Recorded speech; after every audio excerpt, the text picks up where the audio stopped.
At the height of their success, bitter arguments drove the brothers apart.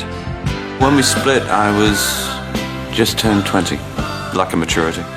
We got the first Fame syndrome, all that stuff. It all started with 1st of May being the single, and the flip side was Lamplight. Once again, I was in the middle of this. I just wanted to point that out.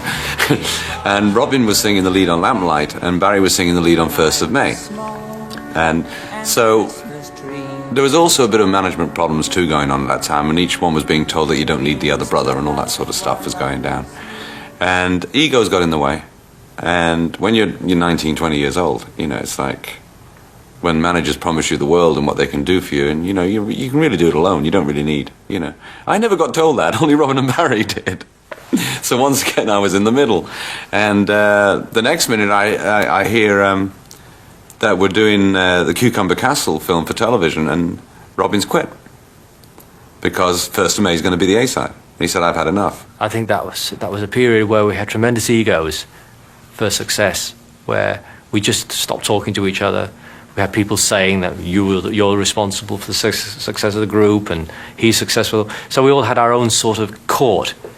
And the only time we sort of knew what each other was doing or saying, a bit like Oasis today, is that we just pick up the papers and find out what's going on. You know, oh, he said that, or you know, and it's a terrible thing you can't conduct. Or we were doing the same thing. There'd be a tour plan, America. We'd have an argument. The first person would be on the plane back to England. You know, arriving back at Heathrow. You know, we're out in the middle of a tour, and there was all these arguments going on. When I realised it was over, it was when I turned up at the studio one night and I was the only one there.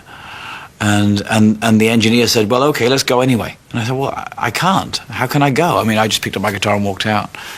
And went to Robert's house and said, "Well, you know, there was no one at the studio." And then I found out that Robin and Morris were recording somewhere else. I thought, "Oh, no. This is the end," you know. So that's when I knew, you know. And Morris and I continued on for a while. Robin made a solo single, "Saved by the Bell," which was a big hit. Morris and I made a single called "Don't Forget to Remember," which was a big hit.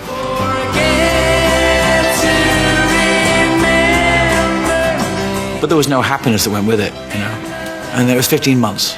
And then Robin came over one day, and you know, we were all still pretty much out of it. I mean, there was still a lot of pills going on. And he came over and said, you know, we can put it all together if we really want to. We've got to try, you know. And we started strumming because we hadn't done that in 2 years, you know. And How Can You Mend a Broken Heart came from that. When you listen to the lyrics, it's perfectly apt, you know. It's actually what we were thinking.